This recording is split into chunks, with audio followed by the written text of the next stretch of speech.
ওকে, so hello everyone. আজকে আমরা last ক্লাসে আমরা কমপ্লিট করেছিলাম সিভিল ওয়ার্স এর 1857-এর আগে আমাদের যে সিভিল ওয়ার্স ছিল তার পার্ট 1।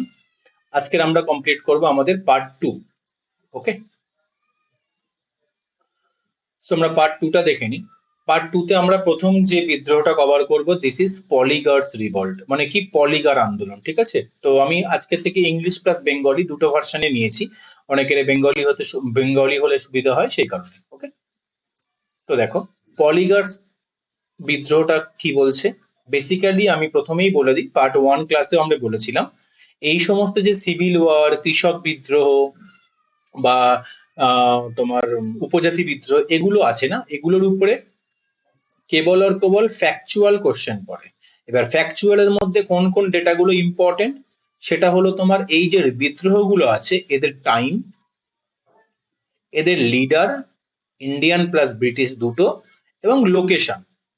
আর খুব মিনিমাম কিছু বিদ্রোহ আছে যেগুলোর রিজনটা জিজ্ঞেস করে, তবে এটা খুবই অল্প বিদ্রোহের ক্ষেত্রে, যেখানে যেখানে দরকার আমি বলে দেবো। এই কটা, এই যে চারটে ফ্যাক্ট আছে, এটা মনে রাখলেই তোমার হবে, বাকিটা কিছু আর দরকার পড়বে না। এবার আমি তোমার বাকি কিছু কেন বলবো, তোমার যাতে এটা রিকল্ড করতে সুবিধা হয়, তোমার যাতে এটা মনে রাখতে সুবিধা হয়, সেই কারণে ব্যাপারটা আমি তোমার মেমোরাইজ করার সুবিধার্থে আমি তোমাকে কনসেপ্টটা বলবো।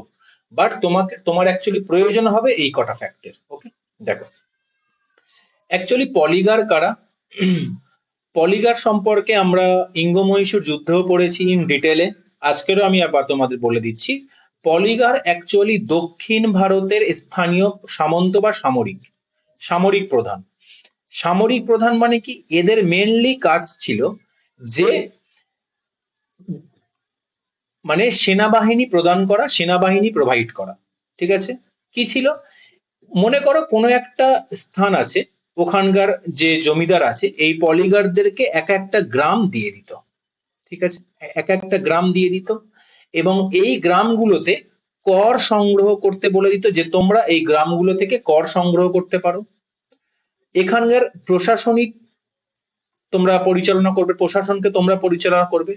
তার বদলে পলিগার কি দেবে, পলিগার সিকিউরিটি দেবে। এই গ্রামকে সিকিউরিটি দেবে কিভাবে, না ওখানে সেনাবাহিনী মোতায়েন করবে, যতটা সেনাবাহিনী দরকার পলিগাররা সেটা প্রোভাইড করবে। ওকে, জমিদার পলিদারদেরকে এই দুটো সুবিধা দিত, যে তোমরা এই সমস্ত যে এক একটা গ্রাম আমি তোমাদের আন্ডারে দিয়ে দিলাম, এক একটা পলিগারের আন্ডারে এক একটা গ্রাম দিয়ে দিল, ও এই গ্রাম থেকে কর সংগ্রহ করবে, এই গ্রামের প্রশাসন পরিচালনা করবে।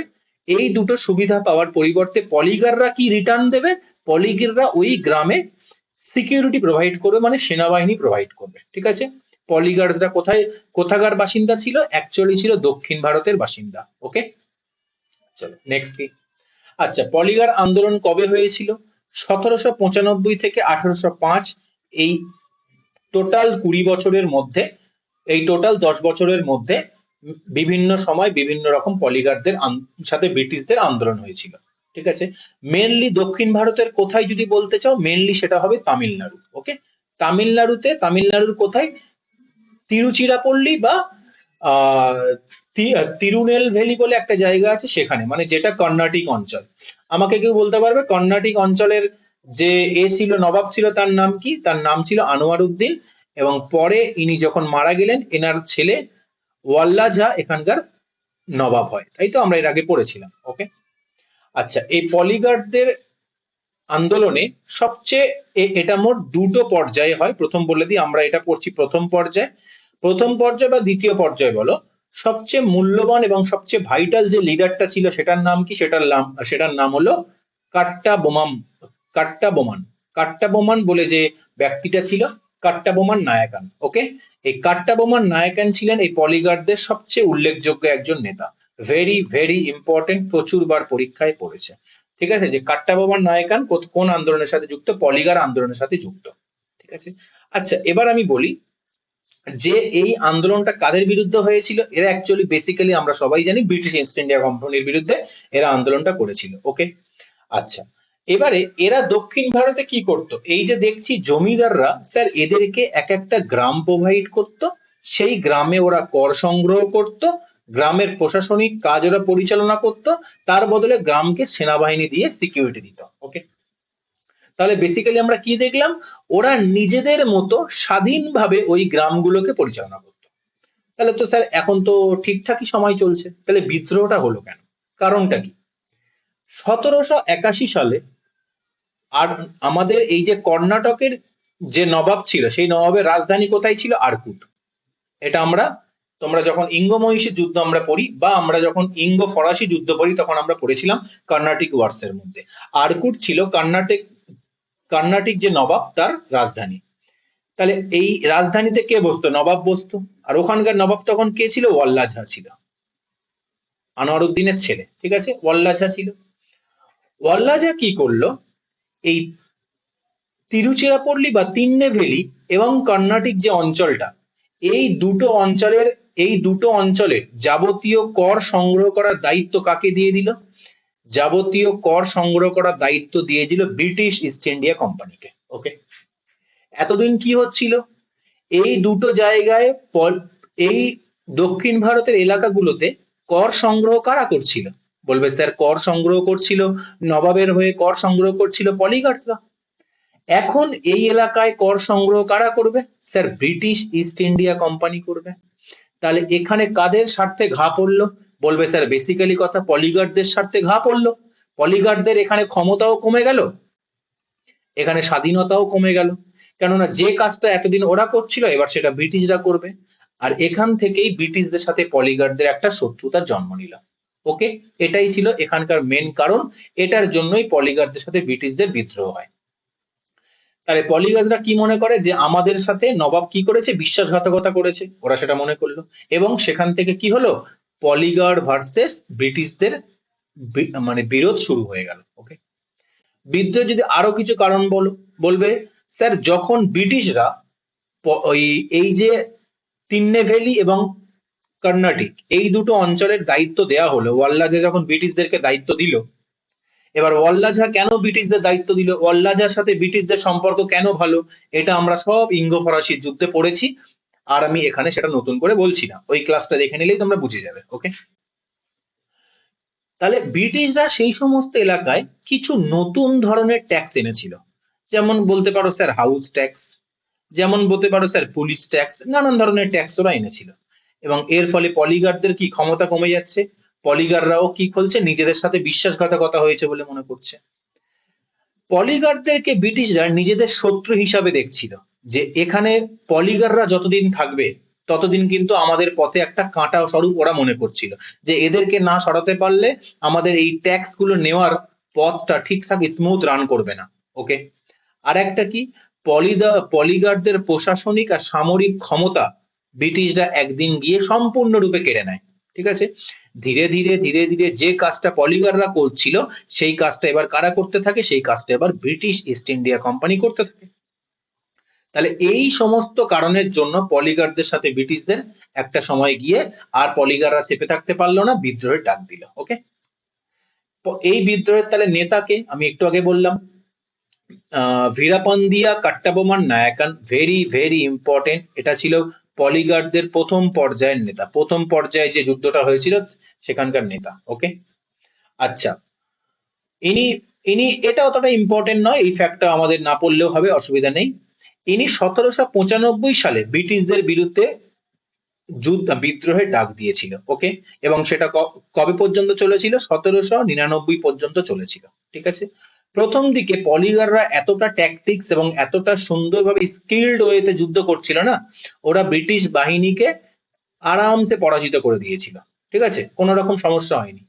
কিন্তু ব্রিটিশরা পাল্টা যখন আক্রমণ করলো, কি করলো, ব্রিটিশরা বেঙ্গল থেকে অতিরিক্ত সেনা সাউথ ইন্ডিয়াতে নিয়ে আসলো, নিয়ে এসে ওরা তারপরে আক্রমণ চালালো।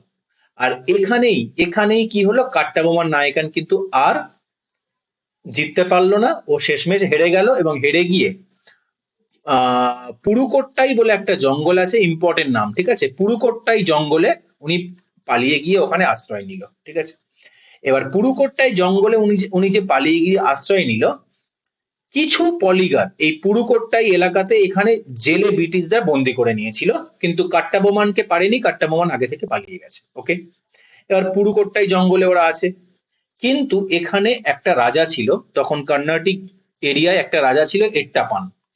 এট্টাপানকে ব্রিটিশরা লোভ দেখালো, কি লোভ দেখালো? টাকার লোভ দেখালো, যে আপনি আমাদেরকে যদি খোঁজ দেন যে কাট্টাবোমার নায়কান কোথায় আছে, তাহলে আমরা আপনাকে এতগুলো টাকা দেবো, এই ফ্যাসিলিটি দেবো। তো উনি কি করলো? উনি ছিল পুডুকোট্টাইয়ের রাজা। উনি কি করলো? উনি কাট্টাবোমানকে ব্রিটিশদের হাতে তুলে দিল, ব্রিটিশদেরকে বলে দিল যে কাট্টাবোমান এখানেই আছে। উনি কাট্টাবোমানের সাথে বিশ্বাসঘাতকতা করলো এবং ব্রিটিশরা কাট্টাবোমানকে শেষ পর্যন্ত খুঁজে নিয়ে গ্রেফতারও করে নিল। ওকে, একটু ফলাফল দেখে নি। কাট্টাবোমানকে যখন গ্রেফতার করলো, কাট্টাবোমানকে কি করলো? শেষমেশ ফাঁসি দিয়ে দিল। ঠিক আছে, এবং এর আরেকজন সহযোগী ছিল, সেটা কি? Subramania Pillai. Very very important name, মনে রাখবে। এই যে নামগুলো আমি হাইলাইট করছি, এই নামগুলো অবশ্যই মনে রাখবে। ঠিক আছে, কাট্টাবোমান নায়কান, সুব্রমণিয়াম পিল্লাই, ঠিক আছে, সুন্দরা পান্ডিয়ান, এই তিনটে নাম ছিল পলিগার আন্দোলনের উল্লেখযোগ্য নেতা। এবং এর সাথে কাট্টাবোমানের সাথে আমাদের সুব্রমণিয়া পিল্লাইকেও ফাঁসি দিল, এবং এবং তার সাথে সাথে আরেকজনকে পুরোপুরি শিরচ্ছেদ করে দিল, সেটাকে সুন্দরা পান্ডিয়ানকে সম্পূর্ণভাবে শিরচ্ছেদ করে দিল। মানে কি? মানে পুরোপুরি ওখানে হত্যা করে দিল। ঠিক আছে, এদের যে জমিগুলো ছিল সেই জমিগুলো বাজেয়াপ্ত করে নিল। মানে পুরোপুরি পলিগার্ডসদের যে স্ট্যাটাস ছিল না, পলিগার্ডদের যে স্ট্যাটাস ছিল সেটা পুরোপুরি ফিনিশ করে দিল, পুরোপুরি শেষ করে দিল। ঠিক আছে, এবং এর ফলে দক্ষিণ ভারতে এই প্রথমবার ব্রিটিশদের সাথে পলিগার্ডদের যুদ্ধ হয়, এবং এর আগে এত বড় মাপের যুদ্ধ দক্ষিণে কোনদিন হয়নি। এবার আমি তোমাকে একটু আগে কি বললাম? এটা আমরা পড়লাম প্রথম পর্যায়ের যুদ্ধ, যেখানে অলরেডি ব্রিটিশরা একবার পরাজয় হয়েছিল এবং তারপরে কামব্যাক করেছিল। ঠিক আছে, এই পলিগার্ডদের দ্বিতীয় পর্যায়ে কিন্তু বাকি আছে, সেটা আমরা পড়বো। সেটা কবে হয়েছিল? 1801 সালে শুরু হয়েছিল। ওকে, চলো। তো পলিগার্ডদের দ্বিতীয় পর্যায়ের সময়কাল কি ছিল? 1801 সালে পলিগার্ডরা আবার কামব্যাক করেছিল। এবার স্যার, কাট্টাবোমার নায়িকা তো মারা গেছে, তাহলে কে কামব্যাক করলো? কাট্টাবোমার নায়িকার একজন ভাই ছিল, সে ছিল আমাদের এ ওট্টামা থুরাই। ঠিক আছে, বা উমা থুরাই বলতে পারো। ঠিক আছে, উমা থুরাই বা ওট্টামা থুরাই, ইনি ছিল এই কাট্টাবোমানের ভাই। কাট্টাবোমানের মৃত্যুর বদলা নিতে ইনি 1801 সালে বিদ্রোহের ডাক দেয়। ঠিক আছে, এবং এটা ছিল প্রথম পর্যায়ের থেকে আরো অনেক বেশি ভায়োলেন্স। ওকে, অনেক বেশি ভায়োলেন্স ছিল। কি হলো ব্যাপারটা? আমাদের যে পালামকোটটা ফোর্টে, দেখো, কাট্টাবোমান তো পালিয়ে গিয়েছিল, পুডুকোট্টাই জঙ্গলে আশ্রয় নিয়েছিল, তাই না? কিন্তু বাকিদেরকে আমি কি বলেছিলাম? বাকি পলিগার্ডসদেরকে একটা জেলে বন্দি করে রেখেছিল, সেটা কি? পালামকোট্টা জেল। ঠিক আছে, ওই পুডুকোট্টাই এলাকার মধ্যেই পড়ে এটা। ওখান থেকে পলিগাররা কি করলো? ফোন দিয়ে এটা ওখান থেকে পালিয়ে গিয়েছিল, এবং তারপরে দক্ষিণ ভারতে তুতিকুরিন তুতিকুরিনে যে দুর্গ ছিল সেটাকে ওরা দখল করে নেয়। তুতিকুরিনে এরকম আমাদের দক্ষিণ ভারতে তুতিকুরিনে অনেকগুলো দুর্গ ছিল, সেটাকে ওরা দখল করে নেয়। ফলে ইংরেজরা কি হলো? ইংরেজরা কিন্তু একটু দুর্বল হয়ে গেল। ব্রিটিশ সরকার কি করলো? ব্রিটিশ সরকার মালাবার অঞ্চল থেকে আরো অতিরিক্ত সেনা এনে এই বিদ্রোহ তারপরে দমন করেছিল। কেননা তুতিকুরিনে ব্রিটিশদের যতটা সেনা ছিল তারা পলিগারদের সাথে পেরে উঠছিল না। তাদেরকে বেশিরভাগ পলিগারদের এই যে মানে উমাথুরাই যে নেতাটা আছে এবং ওনার সেনাবাহিনী ওদেরকে মেরে ফেলে দিয়েছিল। ফলে মালাবার থেকে অতিরিক্ত সেনা এনে ওদেরকে কি করলো? ওদেরকে এই যে ওমাথুরাই যে বাহিনী তাদেরকে শেষমেশ পরাজিত করলো। ওকে, ওমাথুরাইকে আমি একটু আগে বললাম কাট্টাবোমানের ভাই ছিল ইনি। ঠিক আছে, ইনি কি করলো? ইনি তারপরে যখন দেখলো যে ব্রিটিশরা জিতে যাচ্ছে, ইনি শিবগঙ্গাতে পালিয়ে গেল। ওখানে উনি মারুধু ব্রাদার্স বলে একজন আছে, তাদের সাথে গিয়ে উনি যোগ দেয়, মারুধু ব্রাদার্স। ওকে, বা বলতে পারো যে মারুথু পান্ডিয়ান। কোথায়? না শিবগঙ্গা। শিবগঙ্গাও কিন্তু সাউথ ইন্ডিয়ার একটা তো ওখানে এবার কি করলো? ওমাথুরাই প্লাস এই যে মাথুরু পান্ডিয়ান, এরা দুজন একজোট হয়ে আবার ব্রিটিশদের সাথে, ব্রিটিশ ইস্ট ইন্ডিয়া কোম্পানির সাথে যুদ্ধে নামলো। ঠিক আছে, এই যুদ্ধ কোথায় হয়েছিল? শিবগঙ্গাতে, অক্টোবর 1801-এ। বাট এটা অতটা ইম্পর্টেন্ট নয়। ঠিক আছে, এবং শেষমেশ আমাদের পাঞ্জালান কুর্চি ফোর্ট বলে একটা জায়গা ছিল, সেখানে সম্পূর্ণরূপে এরা মানে আমাদের এই যে ওমাথুরাই আর মারুথু পান্ডিয়ান এরা শেষ হয়ে যায়, এরা পরাজিত হয়, এবং আমাদের সাউথ ইন্ডিয়া থেকে পলিগার্ডদেরকে পুরোপুরি ফাইনালি নির্মূল করে দিল কে? ব্রিটিশরা। আচ্ছা, যখন এই বিদ্রোহ চলছিল তখন কর্ণাটকের যে নবাব ছিল, কে ছিল? ওয়াল্লাজা। এর রোল কি ছিল? এ ব্রিটিশদেরকে কিভাবে ক্ষমতা দিয়ে দিয়েছিল? কর্ণাটকের যে নবাব ছিল সে পুরো সিভিল ম্যাটার এবং মিলিটারি ম্যাটার সম্পূর্ণরূপে ইস্ট ইন্ডিয়া কোম্পানির হাতে তুলে দিয়েছিল। এবার বুঝতে পারছো যে পলিগারদের সাথে কেন ইস্ট ইন্ডিয়া কোম্পানি জিতে গিয়েছিল? কেননা এই যে দুটো মেন পাওয়ার ছিল না, এটা পুরো কর্ণাটকের যে নবাব ওয়াল্লাজা ছিল এটা ব্রিটিশদের হাতে তুলে দিয়েছিল। ফলে কর্ণাটকের যে পুরো আর্মি সেটা ব্রিটিশরা কাজে লাগিয়েছিল পলিগারদের বিরুদ্ধে, প্লাস ব্রিটিশদের নিজেদের আর্মি ছিল। এই কারণে পলিগাররা ওদের সাথে পেরে ওঠেনি। ঠিক আছে, তাহলে আবারও বলছি এখানে কি কি মনে রাখতে হবে? মেনলি মনে রাখতে হবে আমাদের পলিগার বিদ্রোহ কবে হয়েছিল? 1795 থেকে 1805। কোথায় হয়েছিল? তামিলনাড়ুতে হয়েছিল। ওকে, আচ্ছা, এর মেন নেতা কে ছিল? কাট্টাবোমান নায়কা। কাদের বিরুদ্ধে হয়েছিল? ব্রিটিশদের বিরুদ্ধে হয়েছিল। কেন হয়েছিল? কারণ ব্রিটিশরা ওখানে কর্ণাটকের নবাবের সাহায্য পেয়ে ওখানে এক্সট্রা বিভিন্ন কর, নতুন বিভিন্ন কর চালু করছিল, পলিগারদের সাথে শত্রুতা করছিল, প্লাস পলিগারদের যে ঐতিহ্য সেটাকে পুরোপুরি শেষ করে দিচ্ছিল। ওকে, কেন এটা মানে পলিগারদের সাথে ওদের শত্রুতা হলো? কেননা যে করটা ব্রিটিশরা আদায় করছিল ব্রিটিশদের আগে, সেই করটা কারা সংগ্রহ করতো? পলিগাররা। ঠিক আছে, এই কারণে এদের শত্রুতা বাঁধে এবং ফাইনালি যুদ্ধ হয়। ওকে, এবং পলিগারদের দ্বিতীয় পর্যায়ে যুদ্ধ কবে হয়েছিল? 1801 সালে। সেখানকার নেতা কে ছিল? উমাথুরাই ছিল সেখানকার নেতা। ওকে, এই কটা জিনিস মনে রাখলেই পলিগার্স সম্পর্কে যাবতীয় যা যা কোশ্চেন পড়বে তুমি পারবে, আর কিছু দরকার নেই। ঠিক আছে, নেক্সট আমরা কি দেখবো? নেক্সট আমরা দেখবো পলিগারদের আরো একটা বিদ্রোহ হয়েছিল, পলিগাররা আরো একবার কামব্যাক করেছিল, বাট এটা অতটা ইম্পর্টেন্ট নয়, তাও একটু জেনে নাও। এখানে এই যে কেবল, এই যে কথাটা আছে কেবল বা কাবল, এটা ইম্পর্টেন্ট, শুধু এই জন্য আমি একটু এটা রেখেছি। 1803 থেকে 1805 এই 2 ইয়ার্স এর মধ্যে ছোট্ট আরেকবার পলিগারদের যুদ্ধ হয়েছিল।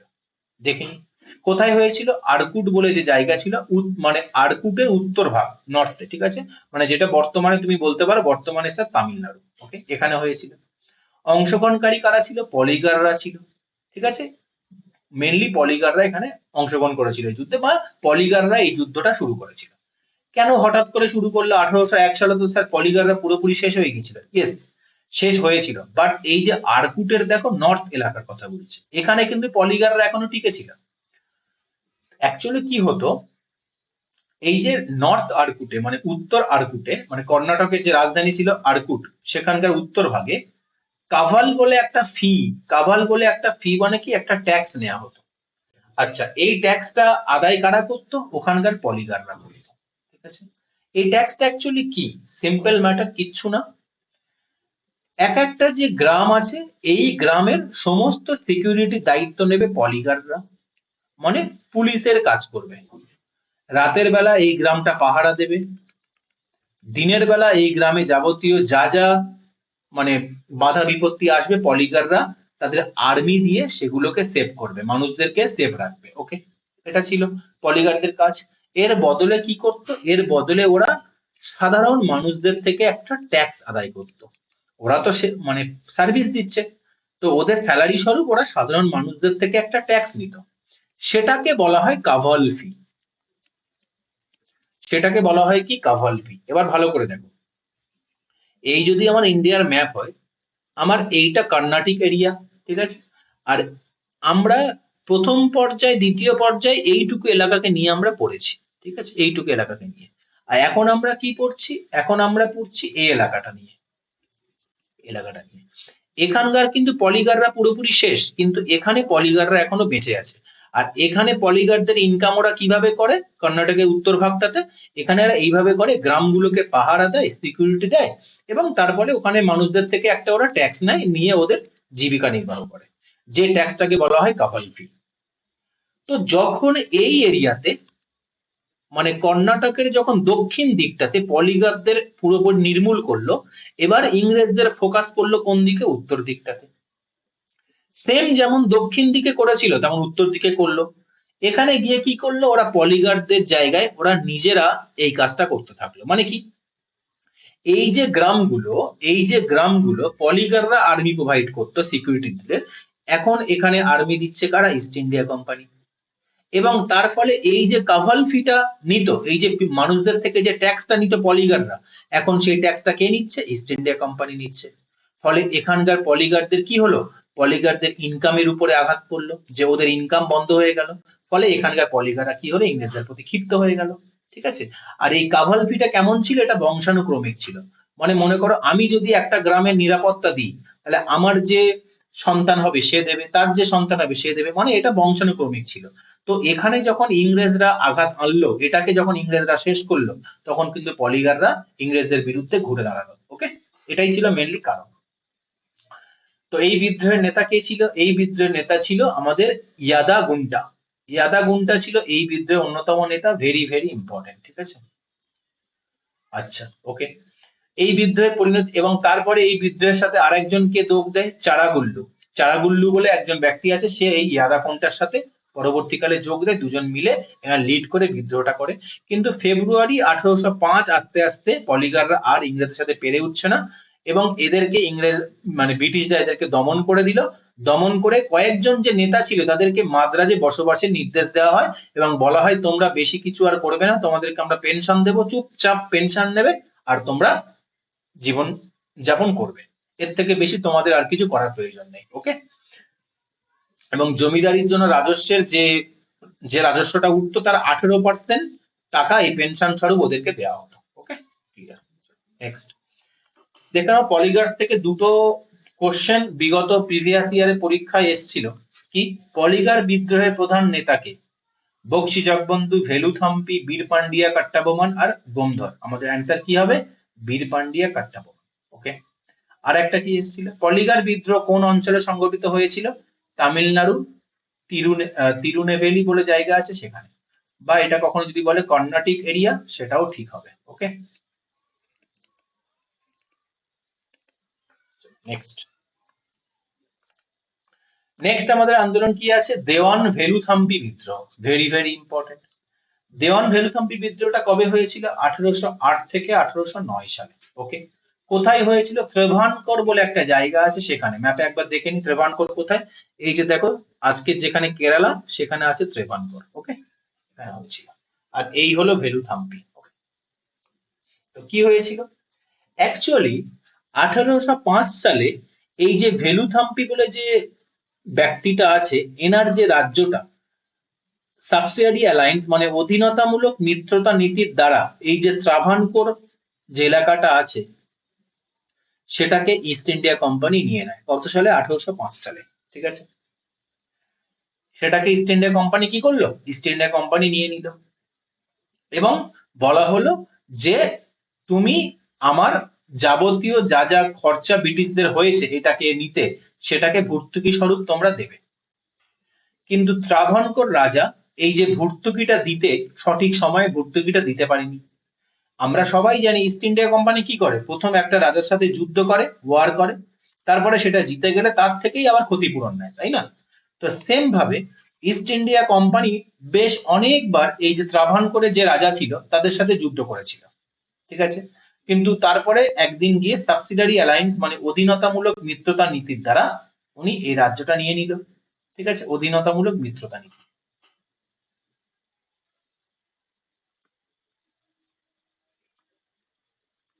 ওকে, এবং ওই যুদ্ধের জন্য যা যা খরচ হলো, রাজ্যটা যখন সাবসিডারি অ্যালায়েন্স বা অধীনতামূলক মিত্রতা নীতির দ্বারা নিয়ে নিল, তখন ওনার থেকে সমস্ত খরচা স্বরূপ সেই ভর্তুকিটা চাইলো, বাট সেখানকার রাজা কিন্তু দিতে পারেনি। এবং তার ফলস্বরূপ ওখানে কি করলো, ওই ওখানে উনি একটা ব্রিটিশ রেসিডেন্ট পাঠালো ওনার রাজ্যে, যে এই রেসিডেন্টটা তোমার রাজ্যে থাকবে, এবং যাবতীয় ব্রিটিশ রেসিডেন্ট মানে কি, একটা অফিসার প্লাস তার আর্মি, এবং বলা হলো এদের যাবতীয় যা যা খরচ তুমি বহন করবে। এবং দেখা গেল এরা ধীরে ধীরে ধীরে ধীরে ওখানকার মানুষজন এবং প্রশাসনের মধ্যে খুব বেশি ইন্টারফেয়ার করছিল, খুব বেশি।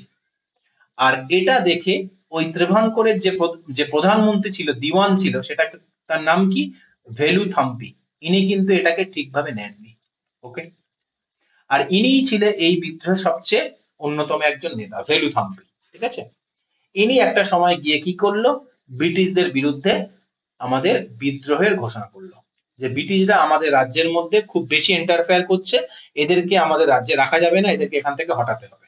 ওকে, ভেলুথাম্পি কে ছিল? ভেলুথাম্পি ছিল এই যে ত্রেভানকোরের দিওয়ান বা প্রাইম মিনিস্টার বলতে পারো, প্রধানমন্ত্রী। ওকে, ইনি সৈন্যদের সহযোগিতায়, নায়ার বলে একটা সৈন্যদের দল ছিল, তাদের সহযোগিতায় ব্রিটিশদের বিরুদ্ধে যুদ্ধের ডাক দেয় এবং জনগণের হাতে ইনি অস্ত্র তুলে দিয়ে তাদের প্রশিক্ষণও দিয়েছিল।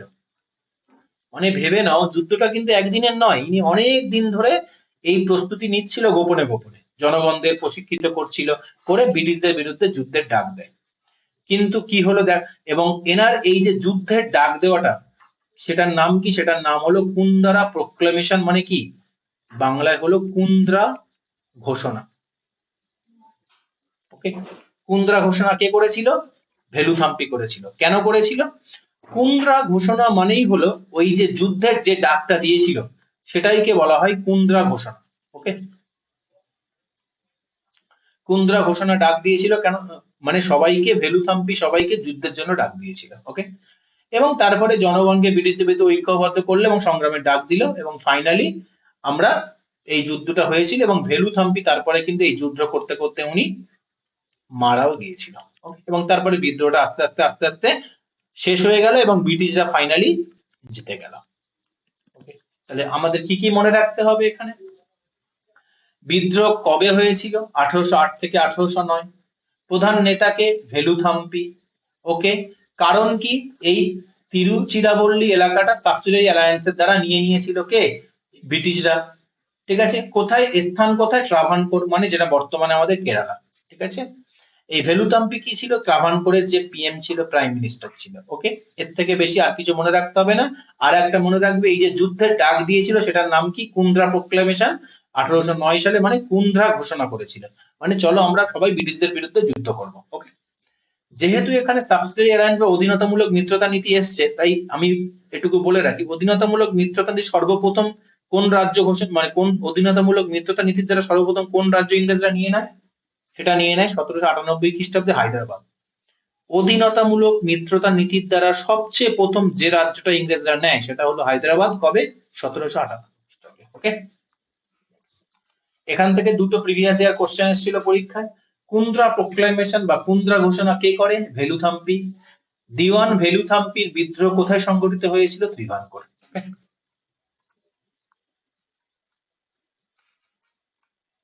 নেক্সট হলো, নেক্সট আমাদের কাছে একটা মোস্ট মোস্ট ইম্পর্টেন্ট হলো পাইক বিদ্রোহ বা পাইকা বিদ্রোহ। কবে হয়েছিল? 1809 সালে, 1817 সালে। ওকে, কোথায় হয়েছিল? উড়িষ্যার, উড়িষ্যার খুর্দা জেলাতে হয়েছিল। ওকে, আচ্ছা, এই বিদ্রোহের প্রধান নেতাকে? বক্সি জগবন্ধু বিদ্যাধর এই বিদ্রোহের প্রধান নেতা। ভেরি ভেরি ইম্পর্টেন্ট, প্রচুর বার পরীক্ষা এসছে। ওকে, কাদের বিরুদ্ধে হয়েছিল? ইস্ট ইন্ডিয়া কোম্পানির বিরুদ্ধে হয়েছিল। আচ্ছা, এই পাইক কারা ছিল? ঠিক আছে, অ্যাকচুয়ালি এরা ছিল এক ধরনের সৈনিক। কি সৈনিক? পদাতিক সৈনিক, মানে কি রিটায়ার্ড সৈনিক। ওকে, রিটায়ার করেছিল যারা, তারা রিটায়ার্ড সৈনিক। ঠিক আছে, আচ্ছা, এরা রাজাকে সামরিক এবং পুলিশি বিভাগ কাজে, পুলিশ সংক্রান্ত কাজে এরা সাহায্য করত। এবং এটা কি ছিল? এটা ছিল বংশানুক্রমিক, মানে পলিগারদের মতো। ওকে, এবং এরা এইটা করার জন্য বংশানুক্রমিক ভাবে কি করতো? কর মুক্ত, মানে এরা যেখানে চাষবাস করবে, এরা যেখানে থাকবে, সেটাতে আর রাজাকে ট্যাক্স দিতে হবে না। কেন? কারণ এরা তো রাজাকে সার্ভিস দিচ্ছে, এরা তো রাজাকে সিকিউরিটি দিচ্ছে, তাই না? এই যে পাইকরা, ঠিক আছে, এরা একটা সময় আর্মি ছিল, তারপরে যখন রিটায়ার করলো, তখন এরা কি করলো? রাজাকে বললো আমি বিনামূল্যে আপনাকে সার্ভিস দেবো, কিন্তু এর বদলে আমি যেখানে থাকবো, আমি যেখান থেকে চাষ করব, সেখান থেকে আপনি কোনো ট্যাক্স নেবেন না। রাজা বললো ঠিক আছে, এইভাবে চলছে। ঠিক আছে, তাহলে পাইকরা কি ছিল? সৈনিক ছিল বা পুলিশ ছিল, আর এরা করমুক্ত জমির অধিকারী ছিল। ওকে, কিন্তু গন্ডগোলটা কোথায় হলো? গন্ডগোলটা হলো, দেখো, যখন ব্রিটিশরা 1803 সালে উড়িষ্যাকে দখল করলো, তখনই গন্ডগোলটা হলো। ঠিক আছে, উড়িষ্যাকে দখল করার পরে খুরদার যে রাজা ছিল তাকে সিংহাসনচ্যুত করে দিল কে? ইংরেজরা। ওকে, 1803 সালে যখন উড়িষ্যাকে দখল করলো। এবার বলো একটা জিনিস, খুরদা রাজারা এতক্ষণ কি সিস্টেম চলছিল, যে আমার এখানে যে অবসরপ্রাপ্ত যে আর্মি থাকবে সে আমার এলাকাকে সিকিউরিটি দেবে। রাজা তার জন্য তাকে কোনো স্যালারি দেবে না, তার বদলে রাজা কি করবে, তাকে ট্যাক্স ফ্রি জমি দেবে। ফলে রাজা সার্ভিসও পেল, আর মানে আর্মিদেরকে ট্যাক্সও দিতে হলো না। ঠিক আছে, খুব ভালো জীবনযাপন চলছে। কিন্তু মাঝখানে কি হয়ে গেল, ব্রিটিশ ইস্ট ইন্ডিয়া কোম্পানি 1803 সালে উড়িষ্যাকে দখল করে নিল এবং খুরদা রাজাকে বলল যে ভাই তুমি সিংহাসন থেকে সরে যাও, তোমার আর আমাদের দরকার নেই। এবার যখন খুরদা রাজাকে ওরা সরিয়ে দিল, তখন কি করলো ইংরেজরা, বলল যে ইস্ট ইন্ডিয়া কোম্পানি কি বলল, যে আমার নিজস্ব আর্মি আছে আমাকে সিকিউরিটি দেওয়ার জন্য, আমার আর রিটায়ার্ড আর্মিদের মানে পাইকদের আর আমার প্রয়োজন নেই। এবারে যখনই পাইকদের প্রয়োজন নেই বললো, তখন কি হলো, পাইকদের এবার তাহলে ট্যাক্স দিতে হবে। তাহলে কাদের স্বার্থে ঘা পড়লো, পাইকদের স্বার্থে ঘা পড়লো। মানে কি, পাইকদের যে করমুক্ত জমির অধিকার সেটা ক্ষুণ্ণ হলো, সেটা নষ্ট হয়ে গেল। এটা কিন্তু পাইকদের মনে একটা অসন্তোষের জন্ম দিল। ঠিক আছে, ফলে পাইকদের এবার থেকে ট্যাক্স দিতে হবে। এবার ট্যাক্সটা কেমন, উচ্চ মানের ট্যাক্স দিতে হবে, এমনি এমনি নয়। কারণ আমরা জানি ব্রিটিশরা যেখানে যায়, ওরা যে ল্যান্ড রেভিনিউ সিস্টেম বা যে ভূমি রাজস্ব ব্যবস্থা করে, ওরা অনেক হাই ট্যাক্স ডিমান্ড করে। এবার তুমি একটা বেসিক ভাবে বোঝো, তুমি একটা জায়গায় যেখানে আছো, তুমি ট্যাক্স দিয়ে না দিয়ে জীবনযাপন করছো, হুট করে বহিরাগত কেউ এসে যদি তোমাকে বলে যে ভাই আজকের থেকে তোমাকে এত টাকা ট্যাক্স দিতে হবে, সেটা তোমার পক্ষে অনেকটা চাপের হয়ে যাচ্ছে। ফলে তুমি তো সেখানে মানে অসন্তুষ্ট হবেই হবে, তাই না? আবার কি হলো, ওই এলাকায় যে লবণ উৎপাদন হতো, লবণের উপরেও কর বৃদ্ধি করলো। ওকে, এবারে আরেকটা জিনিস কি দেখো, ওখানে কোরি কারেন্সি বলে একটা হলো। কোরি কারেন্সি মানে কি, কোরি কারেন্সি মানে হলো ওখানের এক ধরনের মানুষ ছিল যারা, এই যে তোমরা দেখবে ছোটবেলায় ছোট ছোট কড়ি পাওয়া যেত, এই কড়িগুলো দিয়ে ওরা লেনদেন করত। ইংরেজরা কি বললো, ভাই এই কোরি কারেন্সি এবার থেকে আর চলবে না, হয় গোল্ড গোল্ড দিয়ে কারবার করতে হবে বা সিলভার দিয়ে কারবার করতে হবে। এর ফলে ওখানকার যে মানুষ অর্থনৈতিক সমস্যার মধ্যে পড়লো। ওকে, এই সমস্ত কারণে ওখানকার যে একজন নেতা ছিল জগবন্ধু নেতা, ঠিক আছে, জগবন্ধুরও জমিদারি, ওখানকার একটা মানে নেতা বলতে জমিদার ছিল, ওনার জমিদারিত্ব কিন্তু কেড়ে নেওয়া হয় কবে, 1814 সালে। আর এই কারণে জগবন্ধু কি করলো, বক্সি। এবার দেখো বক্সি মানে কি, আমরা যখন আমরা মানে বেঙ্গলে পড়ছিলাম, বেঙ্গলের নবাবকে মানে যে ওখানে সেনাপতি ছিল তাকে কি বলা হতো, মীর বক্সি। সেখান থেকে উড়িষ্যায় এই টাইটেলটা এসছে, বক্সি। বক্সি মানে কি, এ ছিল ওই যে খুরদার রাজার সেনাপতি এবং আলাদা করে এর নিজের একটা জমিদারিত্বও ছিল। ফলে এ কি করলো, এই ইংরেজদের বিরুদ্ধে যুদ্ধের ডাক দিল। ঠিক আছে, যে এই যে 4-5টা কারণ বললাম, এই কারণগুলোর জন্য শেষমেশ ওখানকার মানুষদেরকে একত্রিত করলো, করে ওখানে যুদ্ধের ডাক দিল। এবং ইংরেজদের সাথে বেশ কিছুদিন যুদ্ধ করার পরে, যুদ্ধ করতে করতে ফাইনালি এই বক্সি জগবন্ধু কি হলো, ইনি মারা যাওয়ার পরে এই যুদ্ধ ইংরেজরা জয়লাভ করে। ওকে, কি কি মনে রাখবে, পাইক বিদ্রোহ কবে হয়েছিল, 1817 সালে। পাইক কারা ছিল, এটা মনে রাখবে, পাইক কারা ছিল, এরা ছিল অ্যাকচুয়ালি রিটায়ার্ড কি, অ্যাকচুয়ালি ছিল রিটায়ার্ড সৈনিক বা পুলিশ। এরা কি করত, সিকিউরিটি প্রোভাইড করত, বদলে করমুক্ত জমি পেত। ওকে, এবং যেটা ছিল বংশানুক্রমিক। ঠিক আছে, এই বিদ্রোহের একজন প্রধান নেতাকে Bakshi Jagabandhu Bidyadhar, very very important. এর কারণগুলো মনে রাখবে, উড়িষ্যাকে যখন ইংরেজরা দখল করলো, কঠোর ভূমি রাজস্ব নীতি, লবণের উপর কর বৃদ্ধি, কোরি কারেন্সিকে ইংরেজরা বিলোপ করে দিল, বললো এবার গোল্ডে লেনদেন করতে হবে বা সিলভারে করতে হবে। এবং জগবন্ধুর জমিদারিত্ব কেড়ে নেওয়া হলো। এই কটা কারণের জন্য জগবন্ধু ওখানকার লোকেদেরকে একত্রিত করে পাইক বিদ্রোহের ডাক দেয়। ওকে, নেক্সট চলো। নেক্সট আমাদের কি আছে, ওয়াঘেরা বিদ্রোহ। অতটা ইম্পর্টেন্ট নয়, তাও একটু হালকা করে মনে রাখবে। জাস্ট মনে রাখো কবে হয়েছিল, 1818 থেকে 1820 সালে। স্থানটা মনে রাখো কোথায়, গুজরাটে। গুজরাটের কোথায়, ওখা মন্ডলে। ওকে, ওখা মন্ডলে এক প্রকারের মানে কি ছিল, ওয়াঘেরা বলে এরা একটা সম্প্রদায়ের মানুষ ছিল। ঠিক আছে, এরা ব্রিটিশ ইস্ট ইন্ডিয়া কোম্পানির বিরুদ্ধে একটা সময় যুদ্ধের ডাক দিয়েছিল। কিন্তু কেন, যখন ব্রিটিশ ইস্ট ইন্ডিয়া কোম্পানি গুজরাটকে দখল করে নিল, গুজরাটকে এরা ক্যাপচার করে নিল, এবং ক্যাপচার যেখানে করছে সেখানে ইংরেজরা কি কি করছে? স্যার হাই ট্যাক্স লাগাচ্ছে, ঠিক আছে, হাই ট্যাক্স লাগাচ্ছে। সেখানের ল্যান্ড ল্যান্ডের ল্যান্ড রেভিনিউ সিস্টেম মানে ল্যান্ডের ট্যাক্স তো বাড়িয়ে দিচ্ছে, ঠিক আছে। এই দুটো মেনলি ওদের উদ্দেশ্য ছিল, আর এই দুটো কারণে এখানকার লোকেরাও অত্যাচারিত হচ্ছিল এবং শোষণ হচ্ছিল। আর এই ইংরেজদের থেকে এদের স্বাধীনতায় বা এদের অধিকার এবং স্বাধীনতায় যেহেতু হস্তক্ষেপ হচ্ছিল, তাই ওয়াঘেরা সম্প্রদায় কি করেছিল? বিদ্রোহের ডাক দিয়েছিল। এখানে কোনো পার্টিকুলার নেতা ইম্পর্টেন্ট নয়, জাস্ট এইটুকু মনে রাখো। মানে যেহেতু ওয়াঘেরা সম্প্রদায়ের সাথে ইংরেজরা পেরে উঠছিল না, তাই যেখানে ইংরেজরা পেরে উঠছে না সেখানে কি করে? সেখানে পিস ট্রিটি সাইন করে। তাই এদের সাথে 1820 সালে পিস ট্রিটি সাইন করে এই যুদ্ধটাকে এখানে ফিনিশ করে দেয়। মানে ইংরেজরা এদের সাথে পেরে উঠছিল না। ওকে, নেক্সট।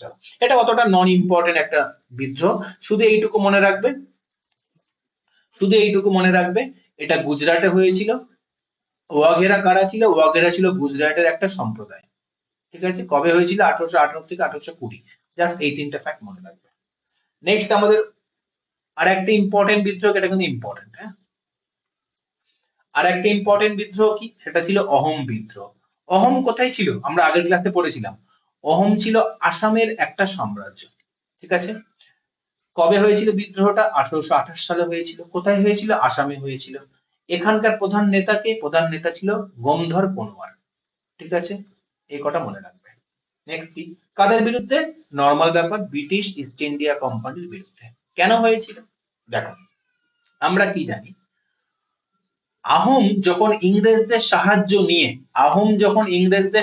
নিয়ে আমি তোমাদের আগের ক্লাসে পড়িয়েছিলাম, এই জায়গাটায় দেখো, কোথায় গেল, এই যে আহোম যখন ইংরেজদের সাহায্য নিয়ে মোমারি বলে যে উপজাতি ছিল, মোমারি, তাদেরকে ওখান থেকে হটিয়ে দিয়েছিল, মনে আছে?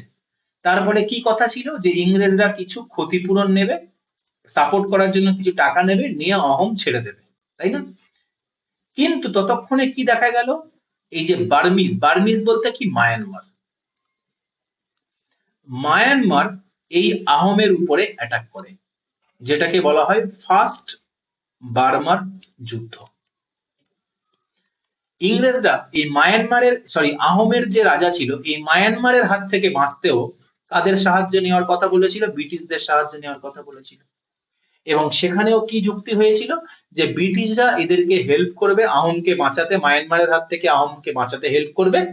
কেননা মায়ানমারের অপর নাম কি? মায়ানমারের পূর্বের নাম ছিল বার্মা। ওকে, তাই এটাকে বার্মা যুদ্ধ বলা হয়। ব্রিটিশরা বার্মার হাত থেকে আহোমকে বাঁচাতে হেল্প করবে, তারপরে যখন বাঁচিয়ে নেবে কিছু ক্ষতিপূরণ নেবে, নিয়ে আহোম ছেড়ে দেবে। এটাই ছিল ওদের শর্ত। কিন্তু তারপরে কি দেখা গেল? যখন এই যে প্রথম ইংরেজ বার্মা যুদ্ধে যখন ইংরেজরা জিতে গেল, তখন তো আসাম ছেড়ে চলে যাওয়ার কথা ছিল। বাট প্রতিশ্রুতি কি ছিল? আসাম ছেড়ে চলে যাবে এবং তার বদলে কিছু টাকা নেবে, যেহেতু অহোমকে হেল্প করেছে তাই। কিন্তু যুদ্ধ যখন শেষ হলো, ব্রিটিশরা বললো না, আমরা আসাম ছেড়ে যাব না। আমরা কি জানি? ব্রিটিশরা কোনোদিন কোনো চুক্তি করলে যখন ওদের দিকে ক্ষমতা থাকে, ওরা কিন্তু সেই চুক্তি ভঙ্গ করে দেয়। এবার কি হলো? এখানে অহোমের যে রাজা ছিল, সে গেল রেগে, যে ভাই এটা তো কথা ছিল না, আমার কথা ছিল তুমি মায়ানমারের হাত থেকে আমাকে বাঁচাবে আর আমি তোমাদেরকে কিছু টাকা দেবো, তারপরে তোমরা আসাম ছেড়ে দেবে। কিন্তু এটা উল্টো হচ্ছে, তুমি তো এখন বলছো আমি আসাম ছেড়ে যাব না।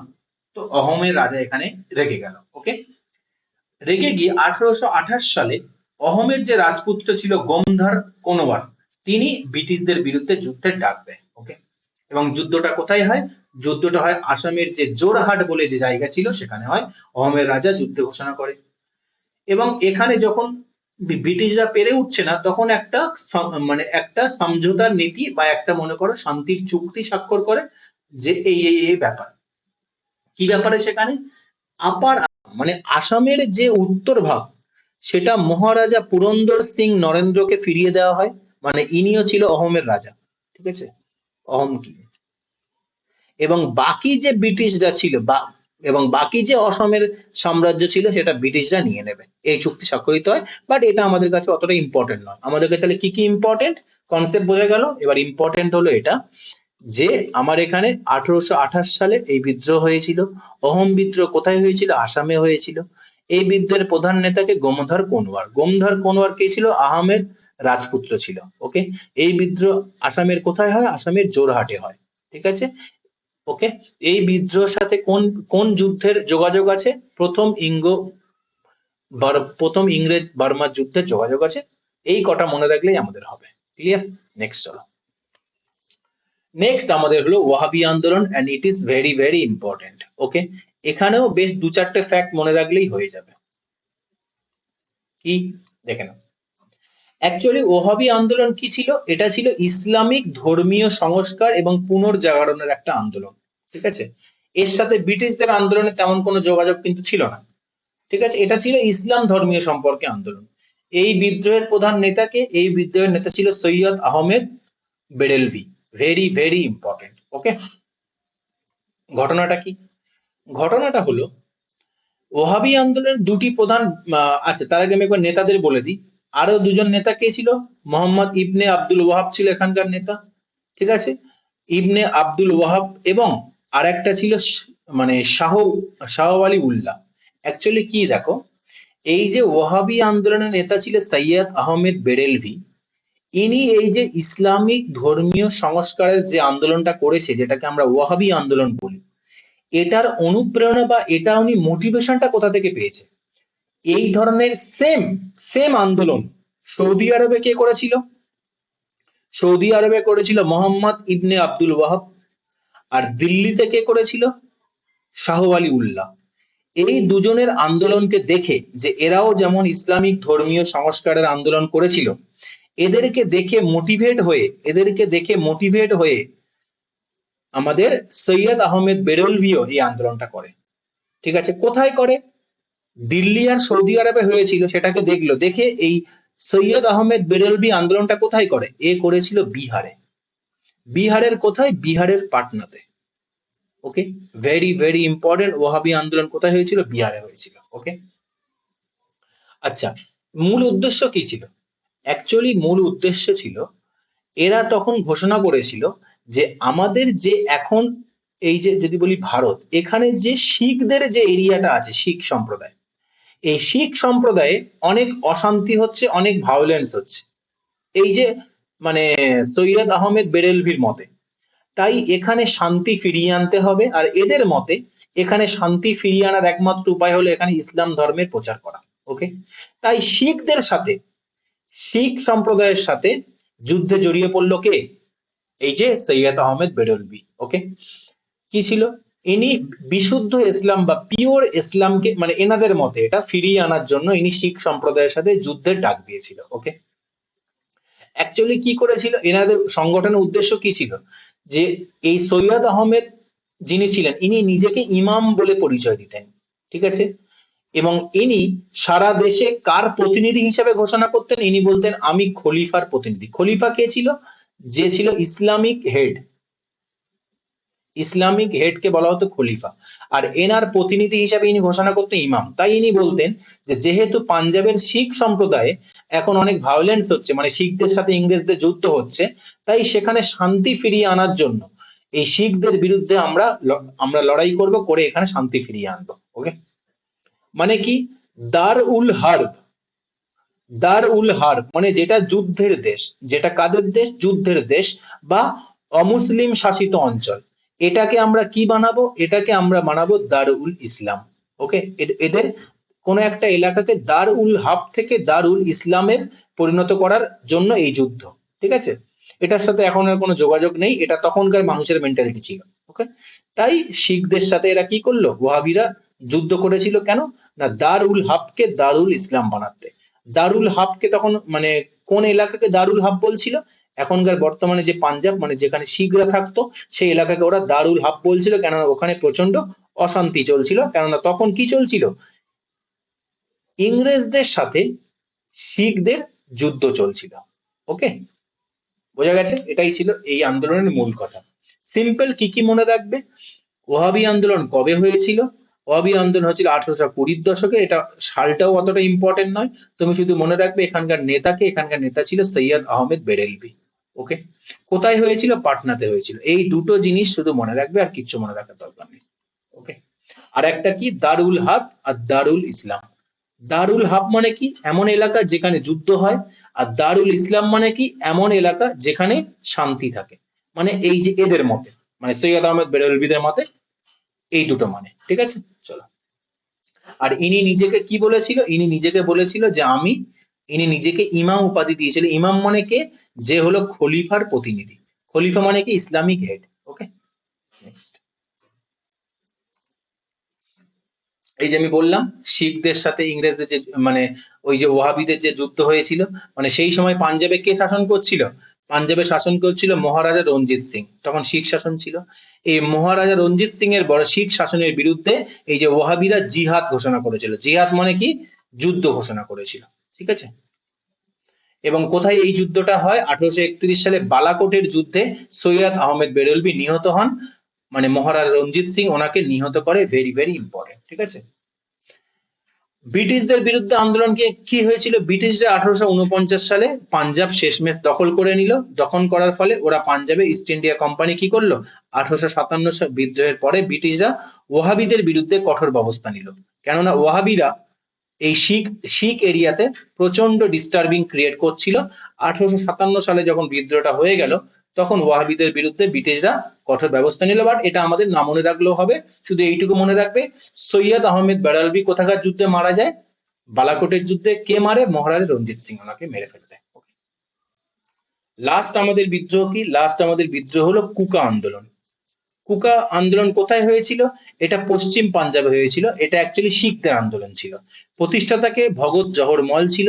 এখানে কবে কবে আন্দোলনটা হয়? 1840 সালে। ওকে, এন্ড এটাও ভেরি ভেরি ইম্পর্টেন্ট একটা আন্দোলন, ঠিক আছে? আচ্ছা, প্রধান নেতা কে ছিল?